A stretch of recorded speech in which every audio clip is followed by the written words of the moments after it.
Hansı işçilərin iş saatı azaldıla bilər? Qanun nə deyir?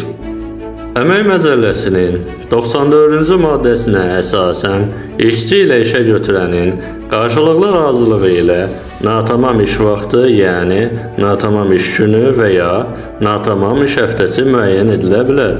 Natamam iş vaxtının müddəti tərəflərin razılığı ilə müəyyən edilir. İşçinin hamiləliyi, əlilliyi olarsa, habelə xroniki xəstəliyi olan uşağının və digər ailə üzvünün səhhəti müvafiq tibbi rəyə görə əmək funksiyasının natamam iş vaxtında yerinə yetirilməsini tələb edərsə, habelə 14 yaşına çatmamış yaxud əlilliyi olan uşağı olan qadınlara ərizələri əsasında işə götürən natamam iş vaxtı müəyyən etməlidir. Bu zaman əmək haqqının ödənilməsi ya işə sərf olunan vaxta uyğun, ya da tərəflərin qarşılıqlı razılığı ilə müəyyən edilir.